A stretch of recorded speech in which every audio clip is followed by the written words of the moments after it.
Everyone, welcome to Star Knowledge, illuminating the history, touching the universe.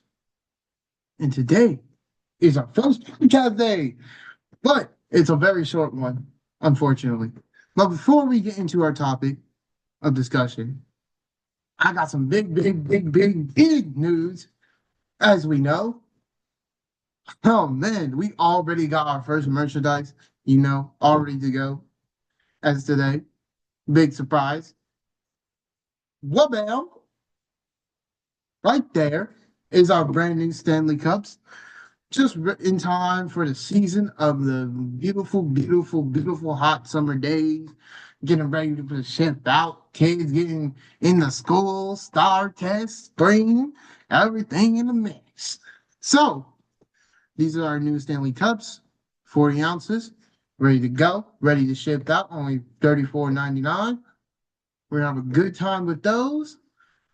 Summer's about to hit. You about to be rocking cool with these. Being like, yeah, I know my history, but I'm also splashing to the summer real smooth in, boy. You know what I mean? But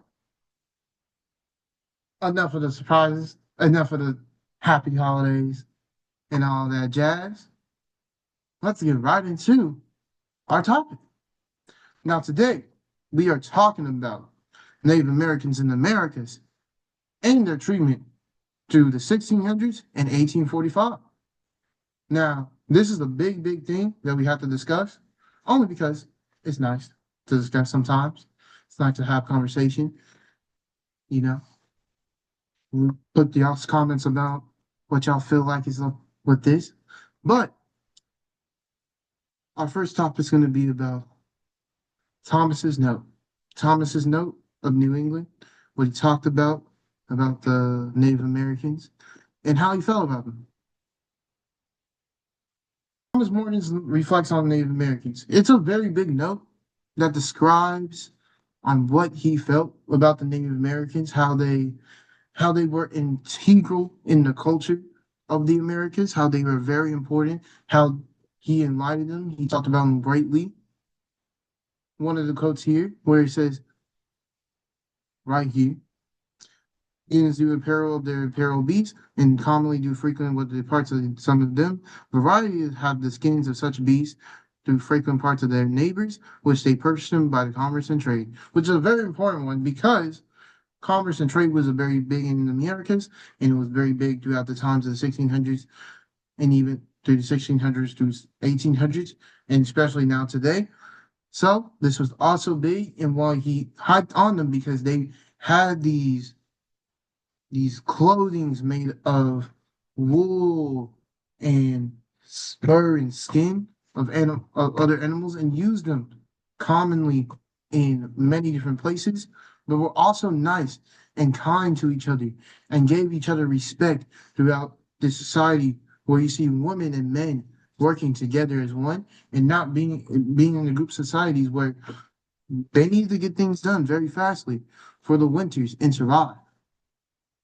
It was a very important time back then in the 1600s because Native Americans, throughout the history of Native Americans, they always wanted to be able to go to the next season with enough food, enough of everything, and be able to survive for the next movement. Now, this is the reflection of one man that also in New England that also dealt with Native Americans.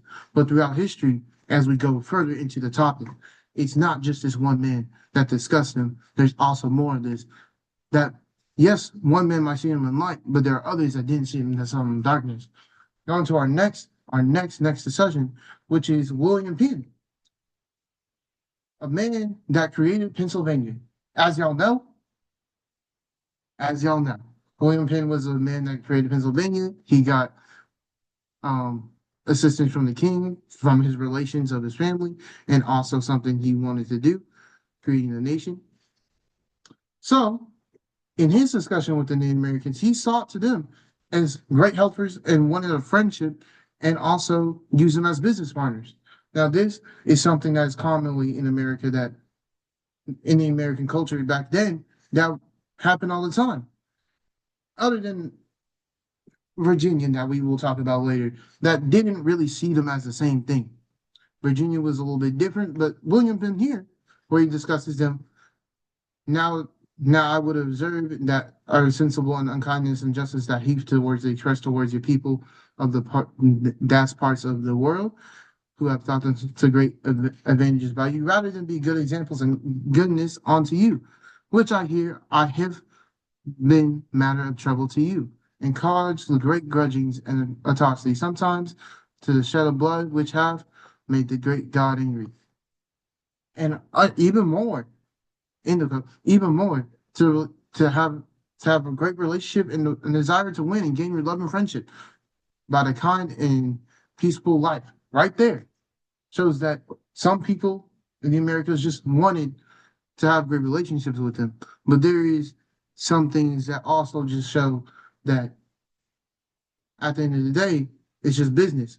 And something is business and also gluttony from other humans that kind of destroyed the Native American lifestyles for most parts in the Americas in the 1600s. Now we go into the 1700s, where civil wars, Declaration of Independence, all that good stuff. Native Americans helping out throughout that history, as we know.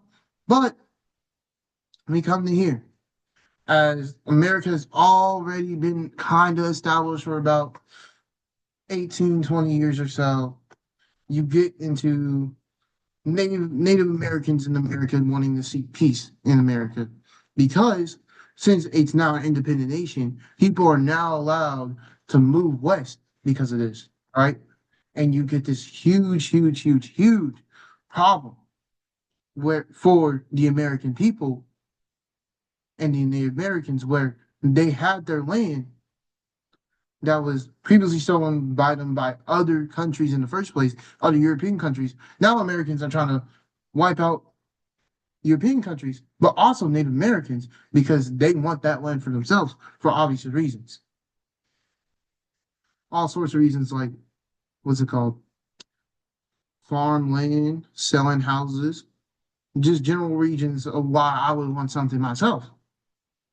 And with this, as you can see, Native people made a confederation to the United States of America to please let them as brothers, as sisters of the American people, to allow them to live, to allow them to be where they want to be, and to just have peace between the tribes and the people of the Americas.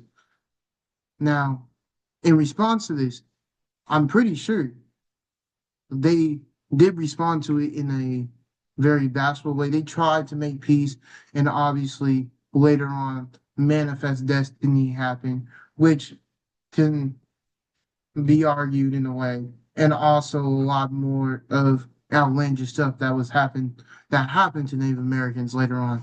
But this is a big piece of the puzzle, because they wanted to be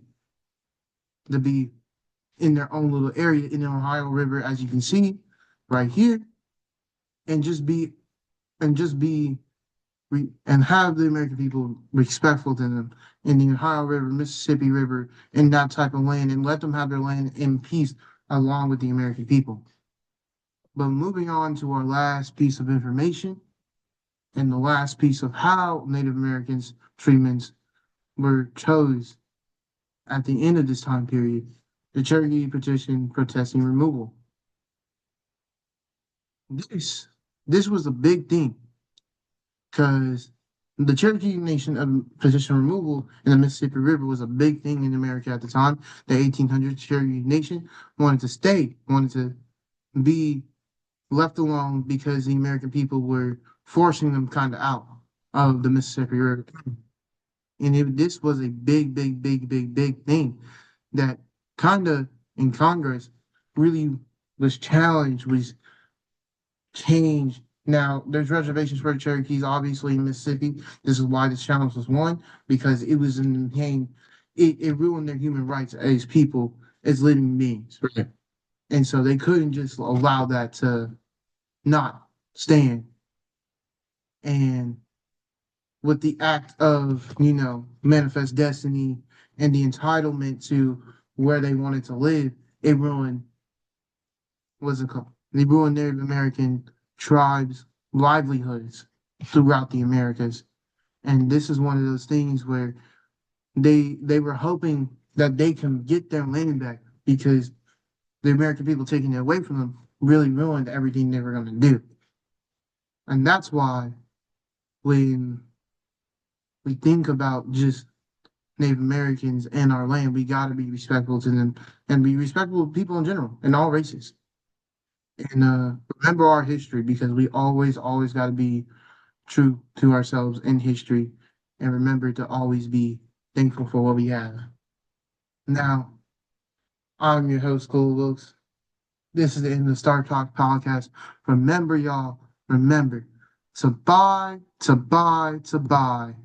y'all's Stanley Cup water bottles. Please, please, please, please support me in all that I do in creating YouTube videos for y'all and podcast videos for y'all. I'll get more out in history. I'll do more stuff later on in the year. But this has been Cole Wilks signing off from Star Knowledge.